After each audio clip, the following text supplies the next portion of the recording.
रघुपति राघव राजा राम, पतित पावन सीताराम। रघुपति राघव राजा राम, पतित पावन सीताराम।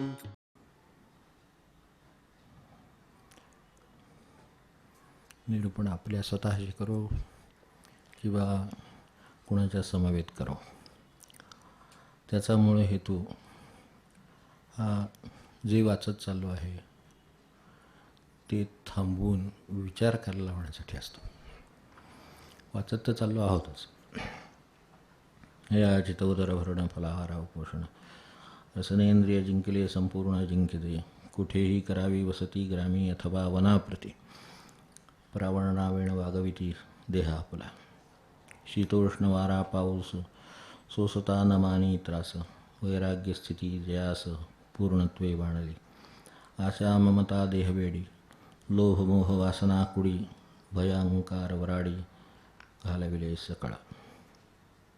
हे म्हटलं की थांबा म्हणतात. कारण ते घालविले सकळ म्हटलं की मुख्य अखंड रामनाम ते आहेत पुढे. मग कारण 15-20 मिनटात ते समाज संपला पाहिजे. तशी काही गडबड नाही आहे समाज संपण्याची. आपल्यातलं जे संपण्यासाठी समाज सांगितला आहे किंवा वाचतो आहे त्यातलं काही थोडंफार संपलं ना तर अधिक बरं आहे. समाज नाही संपला तरी चालेल की नाही. अगदी श्रीराम जयराम जय जयराम हे सगळं खरं आहे, पण तरीसुद्धा खरं जर श्रीराम म्हटल्यानंतर जरा थांबावंसं वाटत असेल आणि काही डोळ्यासमोर उभं राहत असेल तर थांबावं थोडा वेळ. काय वेगळं आहे. शेवटी आपल्याला ज्याला गाठायचं आहे तो जो आधीच भेटला, मला जसं नामाबद्दल म्हटले 3 मैल चालवून दिल्यावर जर भेटला तो उरलेले कशाला तो 6 मैल चालेल. नवविधा भक्ती ठीक आहे, पण 3ऱ्याच मैलावर आपलं काम झालं तर कामच झालं. कारण इथे जे मूळ करायचं आहे ते हे सगळे करायचेच आहेत. मग त्यावेळेला हे थांबवून जे शब्द इथे येऊन गेले त्याच्यावर विचार करायला लागतो. अशा ममता देहवेडी. वास्तविक दुसऱ्या बाजूने विचार केला तर कुठल्याही म्हणजे दासबोध असो काही असो, कुठल्या आपला काय ग्रंथच प्रमाण असेल किंवा कोणी सत्पुरुष प्रमाण असतील तर नरदेह दुर्लभ अमकं तमकं. आता हे आपण दुर्लभ नरदेह झाला तर महाम्मा वगैरे सगळीकडे आहे. तर हे सगळीकडे एवढा तो देह दुर्लभ आहे, एवढं दुर्लभ आहे म्हणत आहेत आणि हे देह बेडी म्हणत आहेत. मग थांबायला नको का थोडंसं आपल्याला. म्हणून विचार करायला पाहिजे की हे देहबेडी का म्हणले. मग एवढं साधन आहे म्हणले आणि इकडे देहबेडी म्हणले. याच्यासारखं साधन नाही म्हणतात आणि त्याला बेडी म्हणतात. तेव्हा हे विचार करण्यासारखं आहे नक्की काहीतरी. कारण हे सांगणारे दोन्ही तेच आहेत, तेच अधिकारी पुरुष सांगतायत, तेच अनुभवी सांगतायत. तर मग ही बेडी कुठून आली. गंमत अशी आहे की गळ्यात मनुष्य म्हणजे ज्या कोणाला काय रस असेल म्हणजे सर्वसाधारण असतोच म्हणा, दागिना घालतो, हातात दागिने. आणखीन आता बऱ्याच ठिकाणी म्हणजे कानात बिनात सगळीकडे दागिने ते घालतात. तर आता ती काय हातात दागिना घातला किंवा गळ्यात घातला तर सोय अशी आहे की काढून ठेवता येतो. आता दागिन्यात मन अडकलं की बेडी झाली आणि काढून ठेवता आला तर दागिना झाला. तर त्या अर्थाने बेडी केव्हा ठरेल, ज्यावेळेला मला बांधील तेव्हा, मला काढता येणार नाही तेव्हा, मला देता येणार नाही तेव्हा, घर अडथळ्याला केव्हा आलं मला देता आलं नाही तेव्हा, माझं वाहन अडथळ्याला केव्हा आलं जेव्हा दुसऱ्या कोणाला देता आलं नाही वापरायला तेव्हा. हे केव्हा हे अडतं की ज्या वेळेला ते देता येत नाही किंवा त्यातून सुटता येत नाही. तर काहींना अगदी शेवटच्या क्षणापर्यंतसुद्धा त्याचा मंगळसूत्र वगैरे याबद्दल मी बोलत नाही, कारण अलीकडे ते रोज काढून ठेवायचे आणि घालायचे. त्याचं काय मला काय म्हणायचं नाही त्याबद्दल की सोयीसवडीचा विषय आहे. न घालण्याचा विषय तर आहेच आहे. त्यानं काय सिद्ध होतं असं नाही. उलट स्त्रियांची गुलामगिरी त्यामधून व्यक्त होते वगैरे वगैरे खूपच काय काय त्याच्यावर आहे. त्यामुळे मग असं जर आम्ही घालावं तर त्यांनी कळत का घालू नये, म्हणजे त्यांचं पण ते लक्षात आलं पाहिजे वगैरे सगळे ठीक आहे. पण ते काय अशा तऱ्हेचे काय मोहेबद्दल झालं. तर ते काढून ठेवताना गळ्यातलं काही वस्तू ते काढून ठेवलं त्याने तर त्यावेळेला त्याचं मन त्याच्याबरोबर जर तिकडे गेलं असलं तर ते काढून देत नाही त्याला. त्या अर्थाने भलेही ठेवलं असेल पण तो परत त्याच्यावर लक्ष ठेवून राहणार. तो नाही, त्याचं मन लक्ष ठेवून राहणार. नाहीतरी सगळा परमार्थ मनाचाच आहे. समोर तर काही ठेवून सारखं वागवता येणार नाही. हातात अंगठी घेऊन का मनुष्य दिवसभर फिरणार आहे? ती काढून ठेवावीच लागेल त्याला. काय त्याचं काय असेल ते वस्त्र, काय मंगळसूत्र काय ते त्याचं काय म्हणायचं, काय जे दागिना असेल तो त्याला काढून ठेवावाच लागेल ना. मग तो हातात घेऊन तर काही फिरता येणार नाही. एक हाताडेल, कामं अडतील, सगळं होईल. महत्त्वाचं आहे हे खरं. पण ते जर ठेवून देता येत नसेल, ठेवलेलं चांगल्या अर्थाने विसरून जाता येत नसेल, मुद्दा म्हटलं चांगलं नाही ते कुठं काय यायचं काय पता नाही अशा अर्थाने नाही, पण ते विसरून जाता येत नसेल किंवा वेळ पडली तर उचलून देऊन टाकलं असं करता येत नसेल तर तीच वस्तू बेडी झाली. नाहीतर ती वस्तू शोभा वाढवणारा अलंकार झाला. आणि अलंकार आहे, मान्य आहे. अलंकार म्हणून तो त्याची निर्मिती आहे, अलंकार आहे, ते सुन्यासारखं आहे, त्याच्यासारखं दुसरं काही नाही, हे सगळं ठीक आहे. ते का त्याच्या इतकी मूल्यवान वस्तू नाही. पण सोडता येत नसली तर ती बेडी आहे एवढं लक्षात ठेवा. तेव्हा आता देह जो मला इतका दुर्लभ झाला आहे, इतका नरदेह अमक्या 84 लक्ष योनी न्याऊ तेऊ सगळं जे झालं आहे, त्यानंतर मला मिळालेली वस्तू ही माझी बेडी कशी होते? तर त्याला मला देहाला विसरता येत नाही. सोडून देण्याची भाषा काही करायचं कारण नाही. ती काही एक्सटर्नल गोष्ट नाही. त्याच्या सहाय्याने आपलं सगळं चाललं आहे ना, ती काही बाह्य गोष्ट नाही की काढवीन बाजूला ठेवाय, अलंकार आहे बाजूला ठेव. तसं हे अलंकारासारखं बाजूला ठेवता येण्यासारखं नाही. पण त्याचा विचार बाजूला ठेवता येण्यासारखा असतो. त्याचा जो मनात विचार येतो, समजा काही काम निघालं तर आपल्याला त्यात किती कष्ट पडतील याचा नकळत मनात विचार होत असतो. समजा एखादं काम निघालं आहे आणि ती कुणी करायचं चालू आहे. 1-2 माणसं पुढे झाली आणि म्हणले आम्ही हे करतो, तर नाही छान करा तुम्ही, हे आवश्यकच आहे म्हणजे, आणि काम होणं तर किती महत्त्वाचं आहे वगैरे सगळं. मग त्याच्यावर चर्चा सगळ्या छान असतात. पण कोणी करायचं याच्यावर कोणच जर पुढे येत नाही असं झालं, कष्ट आहे, शेवटी दगड आहे, समजा उचलून ठेवायचं आहे, काय गटार आहे समजा साफ करायचं आहे, काही असू दे, मला त्या कामाच्या दृष्टीनं काही त्याचं वेगळे पण नाही.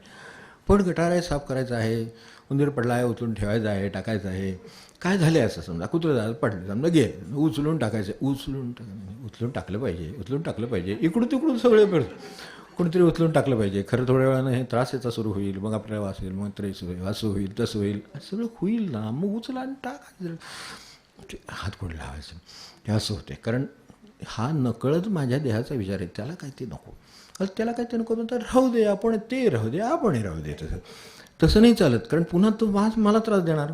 आत्ता काही होत नाही हे ठीक आहे, पण अजून 1 तास 2 तास 4 तास संध्याकाळ झाली की मला त्रास होणार. म्हणजे देहाचा विचार किती नकळत आज सुरू असतो. मला सुगंध, आता समजा गुलाबाचा हार कोणी आणून ठेवा समोर, एकदम 1 नंबरचा गुलाबाचा हार आहे, कोणीतरी उचलायला पाहिजे, होतं का असं ते कोणीतरी उचलून बाजूला ठेवा, काय सुगंध असं नाही कोणी करत. चांगलं चमेलीचं ह्याचं त्याचं कसली समजा फुलं आली असली, काय झाली असली, तर अगदी मनुष्य जाता येता नुसतं वळून बघेल, इतकं त्याचं आहे. म्हणजे सुगंधाला ते शरीर अनुकूल राहतं. त्यावेळेला ती नकळतपणे विचार करतं की आता शेजारी म्हणजे इथे नव्हे, शेजारी लावतात, आणि त्यावेळेला ते सगळे काय रातराणी असो, काय तुमचं जाईजुई असो, आणि ते वेल आपल्याकडे येतात आणि आपल्याला छान सुगंध मिळतो. ते लावणारा पाणी घालतो आहे बिचारा आणि इकडे सुगंध मिळतो आहे. तर अशा वेळेला त्यांच्याकडे लगेच सकाळी उठून काल सुगंध आला बरं का, जरा तेवढं ते वेली तिकडे घेतलं तर बरं होईल, हे सांगायला जात नाही. नारळ डोक्यात पडला तर सांगायला जाईल की बाबा ते आपलं तुम्ही घ्या.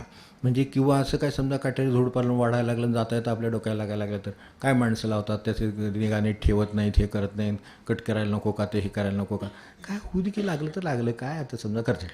त्यामुळे काय होणार आहे, ओरखडा उठणार आहे.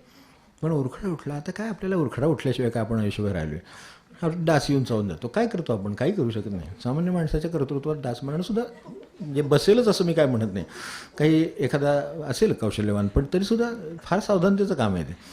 तर ते बसला चावला तर आता काय गप्प बसतो का नाही मुळाचा. आज किती प्राणी येतात चावतात, ते कुठेतरी उठतं, काहीतरी होतं त्याचं, ते नंतर झोंबत राहतं. आता शेवटी काय अँटी ॲलर्जी आहेच आपल्याकडे, तर असलं काहीतरी घेतो मनुष्य, पण ते सोचतो का नाही. पण हे आता जे काय आलं आहे ते समजा तो शेजाऱ्याने लावलेल्याचं ते सराट्याचं काय ते आलं तिथे, तर ते काढा असं म्हणतो का मनुष्य.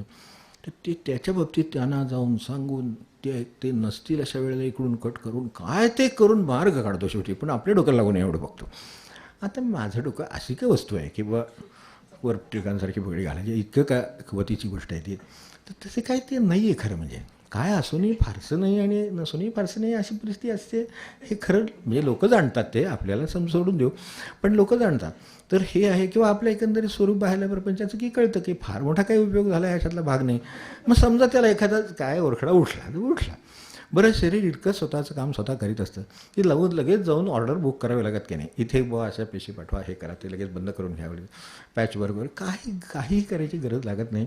दुसऱ्या दिवशी ते वाळून जातं, तिथं कापली जाते, पडून जातं. का आहे त्याचं होत नाही, उरखडा उठला आहे हे सकाळी आठवत पण नाही. इतकी कमी महत्त्वाची गोष्ट असली तरी माणसाला अस्वस्थ करतं. एवढासा प्राणी, एवढंसं हे ते चावलेलं माणसाला अस्वस्थ करतं. का अस्वस्थ करतं मला सांगा? जर मी स्वस्थ असलेलं नाम घेतो आहे, स्वस्थ राहून घेतो आहे, तर मग मला ह्याच्यात मी कसा पडलो? तर देह बेडी आहे म्हणून पडलो. ती बेडी आहे. ती काय असतं शेवटी, विनोबांचं आपल्याला माहिती असेल की मनुष्य तो तुरुंगात राहून स्वातंत्र्याची गाणी म्हणायचं, म्हणणं किती स्वतंत्र आहे. कुठेही मी फिरू शकतो, मी कुठेही कधी माझ्या वेळेला त्या वेळेला मला जेवायला मिळतं, नाश्ता मिळतो, हे मिळतं, मला काम करायला मिळतं. ते काय त्यांच्या पद्धतीनं काय दळणाचं असेल काय असेल ते त्यावेळेला जे काय असतं ते काम करायला मिळतं. या सगळ्या परिसरात झाडं आहेत, कुठेही मी बसू शकतो. केवढं मला स्वातंत्र्य आहे, अशा अर्थाची तो स्वातंत्र्याची गाणी म्हणत असे. त्यांनी त्याला एकच विचारलं होतं की हे जे बाजूला एक कंपाऊंड आहे ना, मोठं आहे, 10 एकराची जागा आहे, बरोबर आहे, हे कंपाऊंड सोडून तुला जाता येतं का? त्यानं नाही जाता येत. मग म्हणून त्याला तुरुंग म्हणायचं. कारण त्याच्या पलीकडे बाहेर जाण्याचं स्वातंत्र्य नाही आहे. स्वातंत्र्य आहे, पण ते स्वातंत्र्य कसलं आलं आहे? फक्त त्या माणसाला जपायचं, तो व्यवस्थित राहायला पाहिजे म्हणून हातपाय मोकळे करायला दिलेली व्यवस्था आहे ते स्वातंत्र्य द्यावे. नाहीतर मग आत आणि बाहेर काय फरकच राहिला नसता. आताचा फार फरक नाही, पण तरीसुद्धा आत आणि बाहेर असा फरक राहिलाच नसता. तरीसुद्धा शेवटी ते काय अर्थरोडन ते आहेतच ना सगळे. ते काय आहे तिथे नको का? तर तिथे शेवटी संकोच आहे मर्यादा. त्यांनी जर सांगितलं तर तुम्ही फेऱ्या मारायच्या, विनोबा फेऱ्या मारायच्या. आता तो खरा स्वतंत्र माणूस. त्यात राहून आता ते स्वातंत्र्यासाठी गेले होते, इतर कारणाने काही गेली नाहीत, पण स्वातंत्र्यासाठी गेले. जीवावर उदार होऊन गेली माणसं, सत्याग्रह करून गेली, ती फार मोठ्या कार्यासाठी गेली. तर ते रात्रभर होते, हे त्यांना पाठांतर अजब त्यांचं. त्यामुळं सगळ्याची उजळणी व्हायला काळ चांगला आहे. त्यामुळं ऋग्वेदाच्या ऋचा सुरू झाल्या की त्या संपेपर्यंत, मग नंतर त्याचं सुरू झाल्या यजुर्वेदाची ते सुरू, मग उपदेशाचा पाठ सुरू. अहो बाहेर तो जो राऊंड घेणारा माणूस असतो तो सुद्धा मध्ये 2 तास झोपून येतो, जाऊन जरा तासभर. शेवटी असं आहे, किती झाले वॉचमन झाले ते माणूसच आहे ना शेवटी.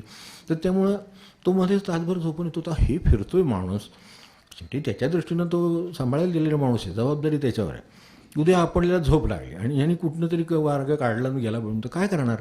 त्यामुळे ते फिरतात म्हटल्यावर त्याला बाहेर सावधान राहणं आवश्यक आहे. हा जो मनुष्य आत आहे ना, तो एका अर्थाने स्वतंत्र आहे. कारण त्याला त्यात आहोत किंवा ह्यात आहोत ह्याचं काही नाही. त्याचं जिथे जे बाहेर कार्य म्हणून जे काय आहे किंवा जे काही त्यांची प्रज्ञा आहे तिच्यावर काही ओरखडासुद्धा उठलेली नाही. आज बसून उलटं म्हणले, हे एवढा काळ मिळाला, त्यामध्ये सगळ्याची एकदा आवृत्ती झाली.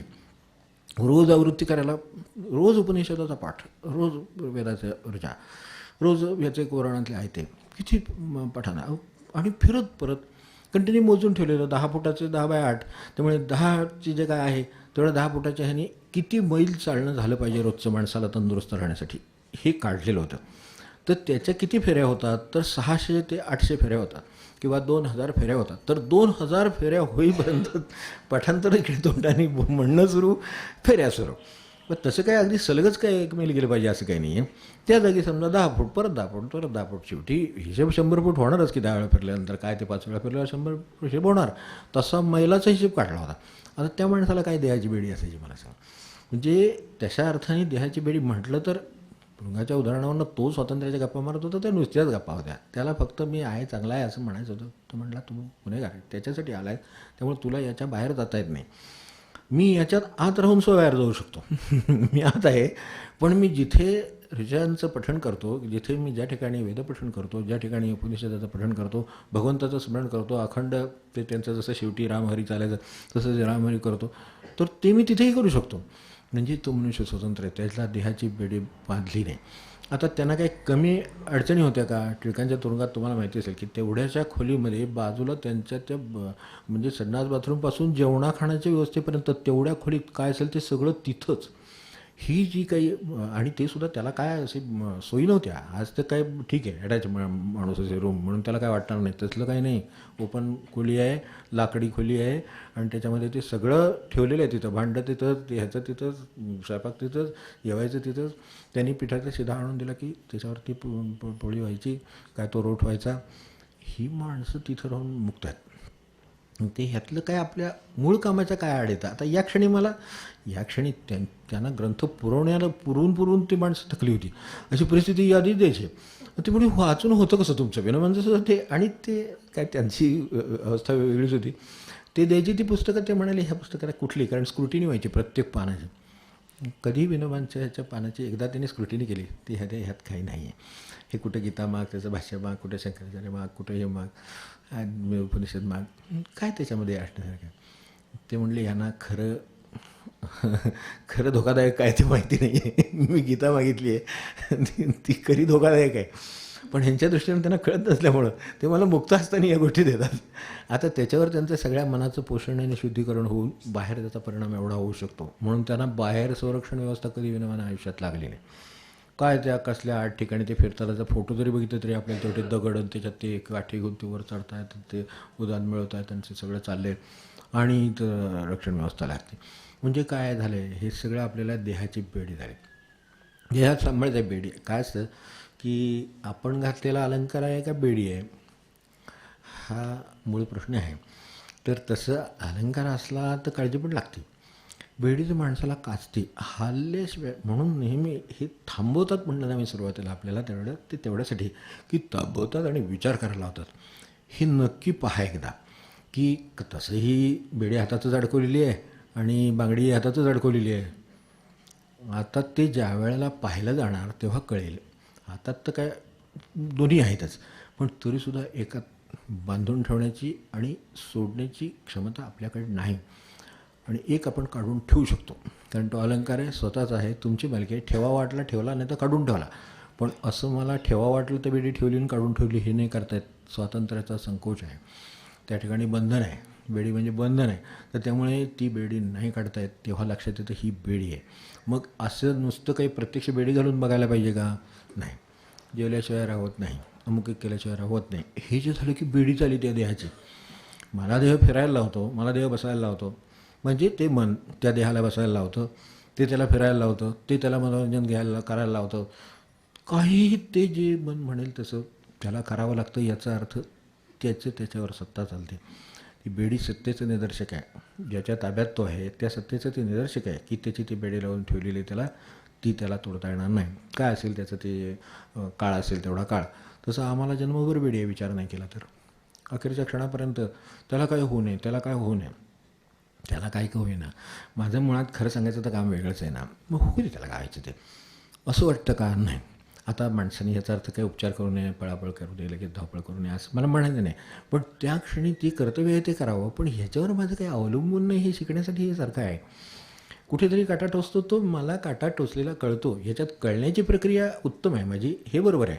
पण टोचल्याने फार मोठ्या जगामध्ये काही बिघडतं आहे किंवा आता हे कोणी टाकलं त्याला शोधा, हे करा त्याला. आपल्याकडे खूप वेळा असे कॉलनी असतात, सोसायटी असतात, तिथे हे संघर्ष होतं. कोणी हे काटा रस्त्यावर काटा टाकले खरेत. उचलून काटा बाजूला ठेवणार असाल तर माणुसकीचा भाग आहे की ठीक आहे, चुकून पडला असेल, काय झालं असेल तर ते बाजूला ठेवलं, ते उचलून ठेवलं.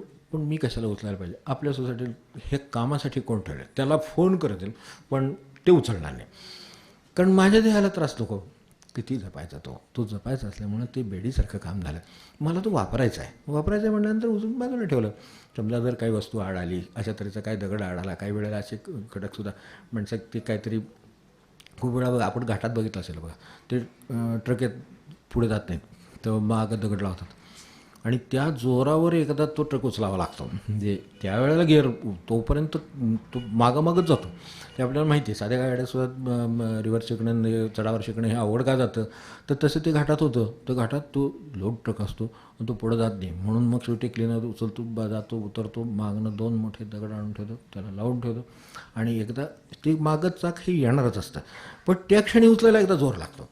ते एकदा जोराने उचललं की गाडी निघून गेली, दगड तिथंच. आता खरं म्हणजे माणसानेच हा विचार करायला पाहिजे, आपण दगड लावले. गाडी एकदा सुरू झाल्यानंतर ते काय उडी मारून येऊन तेवढं फर्स्टमध्ये राहून सहज पळत जाऊन मनुष्य परत गाडीत बसू शकतो. ते बसत नाही, तसंच राहतं आणि कोणाला तरी लागतं. आता लागलं ही गोष्ट खरी आहे, त्याला त्या घाटात थांबणं कदाचित शक्य नसेल, त्याचा एवढा लोड आहे की परत तो बंद पडला तर पुन्हा हाच कार्यक्रम करावा लागेल, असं जर त्याची अवस्था झाली असली समजा, तर त्यामुळं कदाचित ते राहिलं असेल. मागणं गाडी आली त्याच्यासाठी त्यांनी ते त्याला त्रास व्हावा म्हणून ठेवलेलं नाही आहे, त्याची परिस्थिती तशी आहे. कारण आपण बघितलं असेल काही वेळेला इतक्या लांब आणि इतके हेवी लोड असलेल्या गाड्या असतात की तिथे त्यांना ते शक्य नाही आहे की त्याच्या हाताची माणूस नाही आहे, म्हणून ते राहिलं असेल. विचार करायला काय हरकत आहे, पण असं कसं केलं त्याने, असंच कसं केलं, मी माझ्या गाड्याला त्यामुळे हे झालं. बरं काय नाही, आपल्यासमोर दिसत असते, आपण ते टाळून अलगद भले जातो हेही खरं आहे, पण पुढं गाडी जाऊन आपण थांबवू शकतो, आपल्याला काय अडचण नसते, आपले काय लोड गाड्या नाही तेवढ्या सगळ्या अर्थाने. तर ते सगळ्या लोड गाड्या नाही आहेत, त्याच बाजूला उभ्या राहू शकतात, त्यांच्या राहू शकत नाहीत. मग ते आपण ते थांबावं, उचलावं, दगड बाजूला काढून ठेवावे, दोन्ही बाजूला ठेवून टाकले, पुढच्या येणाऱ्या माणसांचं काम सोपं झालं. पण देहाला कष्ट पडतात, देह बेडी नाही काय ती देहाला कष्ट पडतात, देहाला कष्ट पडतात असं जर वाटत असेल तर साधन खूप करण्याची गरज आहे. एवढं सारं म्हणून सर अजून खूप साधन व्हायला पाहिजे, देहाला म्हणायचं ताबडून घेता आलं पाहिजे. ते म्हणाले मजुरी करून घ्यायची देहाची, अक्षरशः मजुरासारखं. मजुराला एखाद्याला राबवणारा, बाया तर खूप राबवणूक होती मजुरांची. अगदी आता पूर्वी सामान्य काम करणारे, सामान्य म्हणजे सामान्य म्हणतात त्याला, म्हणून मी सामान्य काय म्हणत नाही, त्याला समजत नाही, पण सामान्य काम जी कामगाराची कामं आहेत, काय जाडलोटी कामं आहेत, ह्याला सामान्य म्हणत.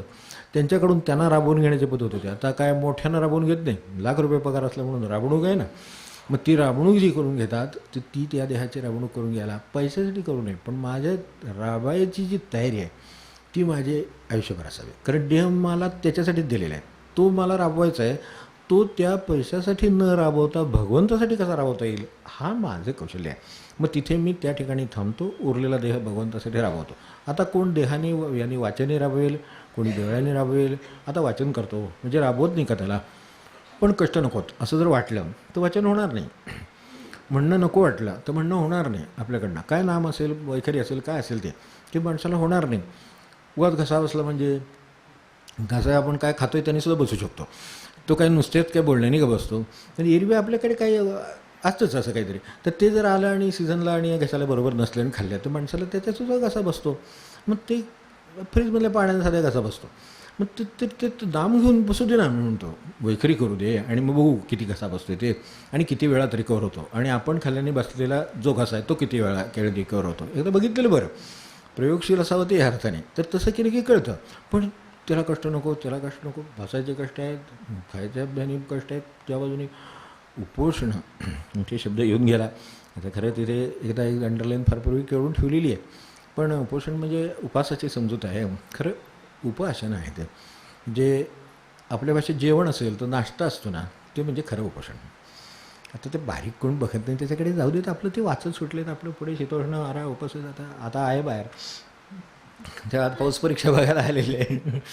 पण होतं की नाही, समजा भिजला तर भिजला, देहच भिजला ना, आत्मा वगैरे काय भिजला नाही ना आपला, श्वास भिजला आणि अडकला असं काही त्या काही झालेलं नाही. कितीही पावसात, कितीही उन्हाळ्यात, काही श्वासोच्छ्वासाची चालू होतं, आत्माला मला कसलीही चिंता नाही, त्याचं काही होत नाही. खरं सांगायचं तर होतं कोणाचं, देहाचं होतं ते मला मन.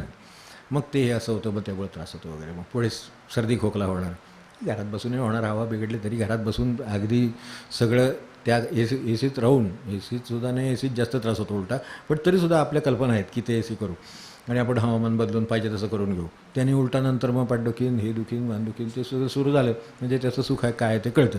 मग असं समजा पाऊस पडला न, समजा काही कारणासाठी देवाला निघाला, तो म्हणतो निम्म्यातच आता काय हे वाढणार असं दिसते, 2 थेंब कुठेतरी आलेले असतात, ते बघितले ना की तसं त्याचं आहे. मग तो नाही थांबला तर त्यापेक्षा आपण घराच्या जवळ आहोत आणि देवळापासून दूर आहोत, त्यामुळे जवळ घरी आहेत, तिथे गेलेलं बरं. ते हे सगळं कशाने निर्माण होतं माणसाला, तर त्याच्या मनातल्या देहाचा विचार जात नाही म्हणून होतं. आणि देह असायला हरकत नाही, तेच साधन आहे, आहेच काय माणसाकडे साधन, मुक्त व्हायला साधन काय. समजा अगदी देह काय पारायण करायचं आहे, काय समजा काय वैखरी करायची आहे, काय न जप करायचं आहे, साधन देहच आहे ना शेवटी. सद्गुरू भेटीची आयती, एवढी सगळी आयती केली, ते करून सद्गुरूच्यासाठी ते हिंडायचंच आहे ना शेवटी. म्हणजे त्याला कोण उपयोगी पडणार, देहच उपयोगी पडणार. पण त्याची बेडी नाही ठेवली. ती बेडी काढण्यासाठी ही सगळी आयती आहे, ती सगळी देहाची देहबेडी सोडवण्यासाठी आहे. ती कशी कशी सोडवता येते यासाठी शीतोष्णद्वारा वगैरे सगळं सांगितलं. तर तो देहबेडी शब्दामध्येच येऊन गेला. विचार करून बघावा की त्याचा आपल्याशी संबंध आहे का. ती मला अडकवीत असेल, मला कुठलाही इनकन्व्हिनियन्स, ज्याला त्रास आहे, तर देहाला त्रास पडू नये नकळत येणारा विचार जर सर्वात मोठा कोणता असेल तर बघितलं मी, देहाला कुठला त्रास होऊ नये, मला त्रास नको. जगाची कामं सगळी झाली पाहिजेत, माझी पण झाली पाहिजेत, सगळं मान्य आहे, पण त्याच्यासाठी माझी उचलून हातात केरसुणी घेण्याची तयारी नाही. माझ्या हातात झाडू घ्यायची माझी तयारी नाही. घर स्वच्छ पाहिजे, अरे घर स्वच्छ पाहिजे ते तिथं ते पटलंच आहे ना, ते घ्या केरसुणी आणि काढा केर, काय हरकत नाही. पण मग ते माझ्या पाठीत दुखायला लागतं, माझी कंबर जातं, असंही काय जपून ठेवून काय राहणार आहे काय, उगाच काहीतरी म्हणण्यात काय. देवाच्या दारी झाडल्यासारखं आपण आपलं घर देवाचे समजावून झाडं, देवाच्या दारी करायचे झाडायला मिळेल असं सांगता येत नाही.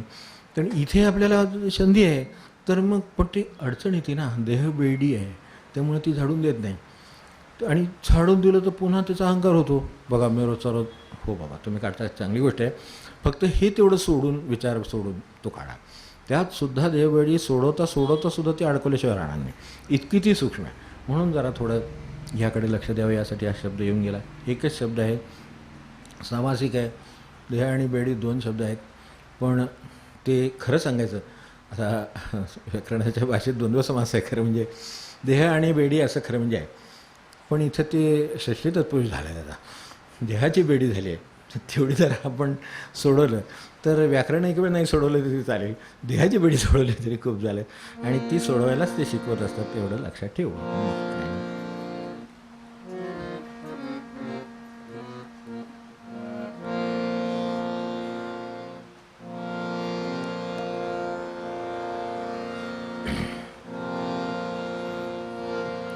आणि खऱ्या भक्ताला देह हा कामकाजासाठी दिलेला आहे याची जाणीव असते, आणि ती जाणीव संतच देतात.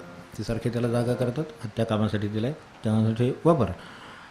बाकीचं काय त्याला पोटा पाण्याची काय ते व्यवहाराची व्यवस्था आहे, फिरावं लागेल ते लागेल, पण हे जे दिलं आहे ते त्याच्यासाठी दिलं आहे. आणि मग त्या देहाविषयीचा भाव बदलत जातो, ती बेडी हे लक्षात येतं, आणि मग त्यातून बरोबर मनुष्य अलगत सुटून ह्या लोकांनी आयुष्यभर कोण, आता हे जयराम नाना महाराज म्हणा किंवा ही माणसं 92-95 वर्ष जगलेली सुद्धा माणसं आहेत आपल्याकडे. नाना महाराज आहेत, काय देह वापरला असेल याची कल्पना करू आपण, आणि आपण काय वापरतो, तर त्याने देवासाठी काय वापरला असेल याची कल्पना आली की त्यांना बेडी का नाही आहे, आणि त्यामुळे ते आनंदात काय आहे, तर ती कल्पना येते. आणि मग हे सगळं ही संतभेट सतत होत राहावी, सतत संतभेट म्हणजे हे सगळं ताजं राहतं, यासाठी ते आहे. पान 116, पद 158 आणि थांबू.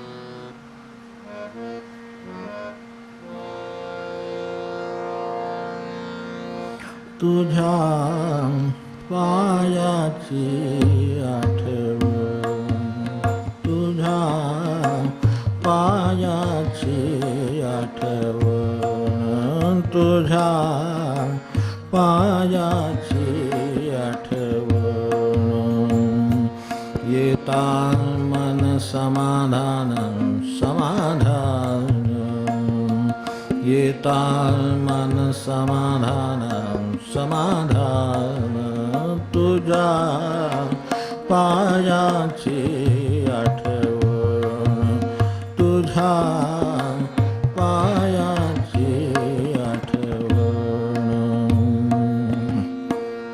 हाची लाभ मिळे खरा, हाची लाभ मिळे खरा, भाव भक्ती येई घरा, भाव भक्ती येई घरा,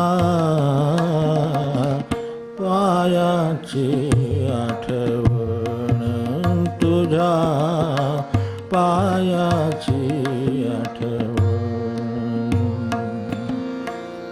संत भेटी सर्व काळ, संत भेटी सर्व काळ, होई मन ते निर्मळ, होई मन ते निर्मळ, पायाची आठवण, तुझ्या पायाची आठवण विश्वनाथा शुद्ध मन विश्वनाथा शुद्ध मन ओळखे देव सदालीन ओळखे देव सदालीन पायाची आठवण तुझ्या पायाची आठवण येता मन समाधान समाधान येता मन समाधान समाधान तुझ्या पायाची आठवण तुझ्या पायाची आठवण तुझ्या पायाची